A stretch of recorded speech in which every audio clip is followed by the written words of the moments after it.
भूमी मुक्ती मोर्चा, बहुजन मुक्ती मोर्चा यांच्या संयुक्त विद्यमाने आज यशवंत स्टेडियम येथे भूमी हक्क कर्जमुक्ती सत्याग्रह आंदोलन करण्यात आले। या आंदोलनात राज्याचे विविध कोपऱ्यातून मोठ्या संख्येने आंदोलनकारी उपस्थित होते। सादर आहे आमचे संवाददाता संजय मिरे यांनी भूमी हक्क कर्जमुक्ती सत्याग्रह आंदोलकांशी केलेली ही बातचीत। चला तर मग बघूया। भूमी मुक्ती मोर्चा बुलढाणा जिल्ह्यातर्फे आज नागपूरच्या यशवंत स्टेडियम या परिसरामध्ये आपल्या प्रमुख मागण्यांना घेऊन सरकारचे लक्ष वेधण्याकरिता म्हणून आज भूमी मुक्ती मोर्चा, बहुजन मुक्ती मोर्चा यांच्या संयुक्त विद्यमानं आज या ठिकाणी भूमी हक्क कर्जमुक्ती सत्याग्रह करण्यात येत आहे। आणि आजच्या या आंदोलनाला आपण बघू शकतो की संपूर्ण जिल्ह्यातून राज्यातील बहुजन भूमिहीनांच्या सामाजिक न्याय हक्कासाठी बहुजन मुक्ती मोर्चा महाराष्ट्रातर्फे या ठिकाणी आंदोलन करण्यात येत आहे। मग तो भूमी हक्क कर्जमुक्ती सत्याग्रह असेल आहे किंवा स्वतंत्र विदर्भ राज्याची मागणी करणारा तो फलक असेल आहे किंवा राज्य शासनाने बुलढाणा जिल्ह्याचे नामकरण मा जिजाऊनगर जिल्हा म्हणून घोषित करा ही मागणी असेल आहे किंवा राज्यातील बहुजन भूमिहीनांची 100% कर्जमुक्ती घोषणा करा असा या ठिकाणी काही सिनियर सिटीजन अशा प्रकारचा हा बोर्ड घेऊन आहे। गेल्या अनेक वर्षांपासून हे आंदोलनकारी येतात, आंदोलन करतात, अधिवेशनवर अधिवेशन हे होत असते। मात्र दुर्दैव की अद्यापही या लोकांना न्याय मिळालेला नाही। दरवर्षी लोक येतात, आपली कैफियत मांडतात, अशा मोठे तिथे बॅनर्स असतात। हे सर्व आंदोलनकारी ज्याला जसं जमेल त्या वाहनांनी किंबहुना पायदळ हे या ठिकाणी आलेले आहेत।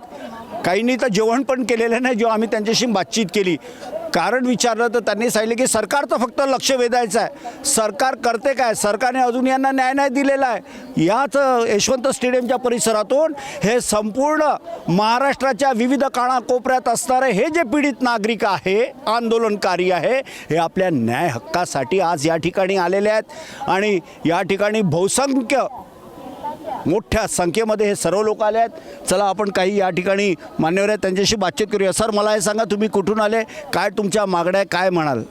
मी खामगाव तालुका जिल्हा बुलढाणा येथून, माझं नाव अंबादास वानखेडे। गेल्या 30 वर्षापासून भूमिमुक्ती मोर्चा, बहुजन मुक्ती मोर्चा हा राज्यातील जे भूमिहीन आहेत, बेघर आहेत, त्यांना हक्काची घरं मिळाली पाहिजेत आणि त्यांच्या मुलाबाळांचं आणि स्वतःचं उदरभरण होण्यासाठी त्यांना जमिनीचे पट्टे मिळाले पाहिजेत। हा सततचा लढा गेल्या 30 वर्षापासून आम्ही भूमिमुक्ती मोर्चाच्या बॅनरखाली भाई प्रदीपजी अंबोरे आणि भाई बाबुरावजी सरदार यांच्या बॅनरखाली आम्ही सतत गेल्या 30 वर्षापासून लढत आहोत। मागील गेल्या 30 वर्षापासून सातत्याने हे लोक आंदोलनाच्या माध्यमातून सरकारचं लक्ष वेधण्याकरता वेळोवेळी कागदपत्रांची पूर्ततासुद्धा केलेली आहे। मात्र अद्यापही यश आलेलं नाही। पुन्हा एकदा का होईना नागपूरला हे जे हिवाळी अधिवेशन होते आहे याच्या माध्यमातून नक्कीच पुन्हा एकदा आम्हाला न्याय मिळेल या आशेपोटी आज हे माझ्या राज्यातील जनता या ठिकाणी मोठ्या संख्येनं आलेला आहे।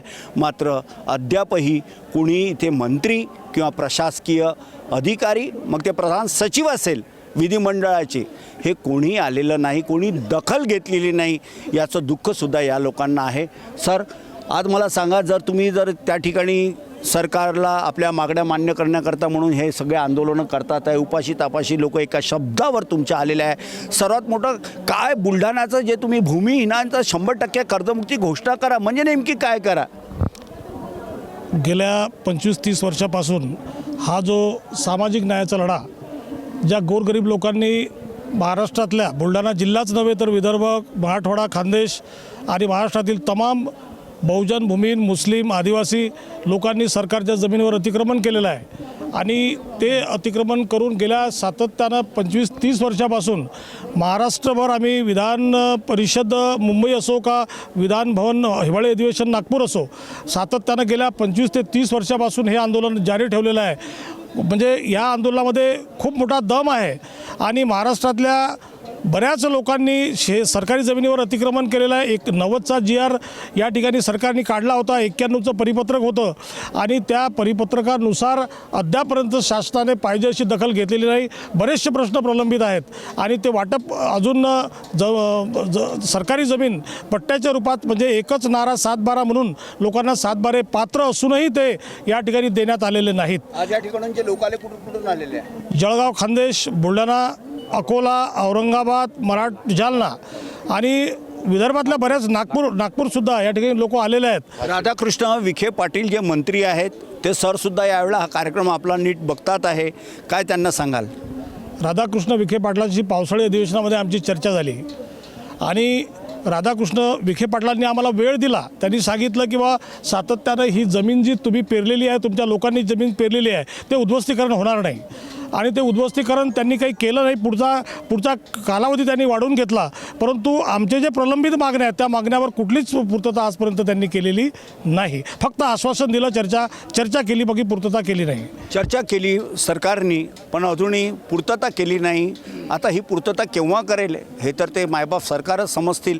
सर, मला एक सांगा की ज्या पद्धतीनं आंदोलन तर तुम्ही गेल्या अनेक वर्षांपासून 25 वर्षापासून करून राहिलेले आहे, या वर्षी पण जर सरकारने तुमची दखल घेतली नाही किंवा तुमच्या ज्या मागण्या आहेत त्या पूर्णतः त्याला मान्य केल्या नाही तर तुम्हा आंदोलन करायची म्हणजेच भूमिमुक्ती मोर्चा या आलेल्या आंदोलनकारांची समोरची रणनीती काय राहील?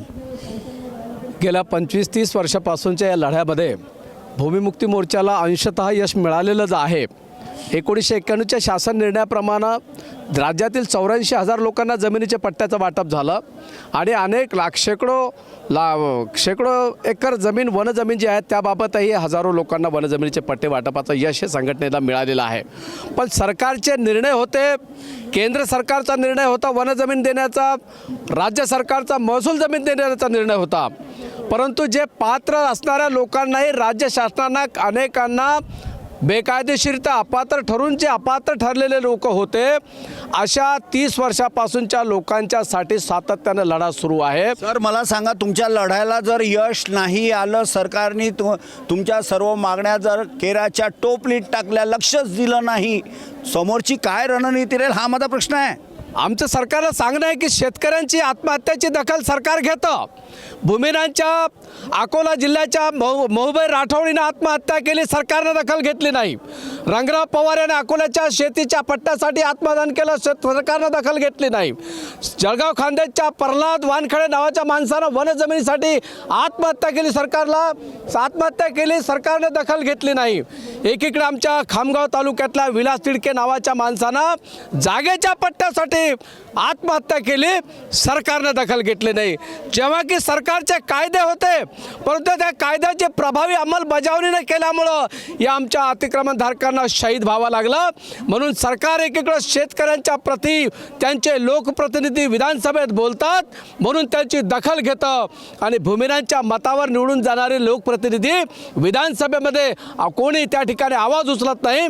म्हणून या भूमिनांना आत्महत्या करण्याची वेळ आलेली आहे. आमच्या सरकारला सांगणं आहे की राज्यात झालेल्या शेतकऱ्यांच्या आत्महत्येप्रमाणे राज्यातील भूमिनांच्या वन आणि महसूल जमिनी आणि जागेच्या पट्ट्यासाठी ज्या अतिक्रमणधारकांनी आत्महत्या केली अशा राज्यात अनेक लोकांच्या आत्महत्या सुरू आहे. अशा आत्महत्यांची दखल घेऊन शेतकऱ्यांची जसं 16,000 कोटी रुपयाची सरकारनं माफी केली, केंद्र सरकारनं अनेक प्रकारच्या योजना त्यांना दिल्या, परंतु या शेतकऱ्यांच्या शेतामध्ये राबणारा आमचा हा जो कष्टकरी शेतमजूर माणूस आहे याच्या मेहनतीमुळे शेतकऱ्याचं कृषी उत्पादन वाढतं.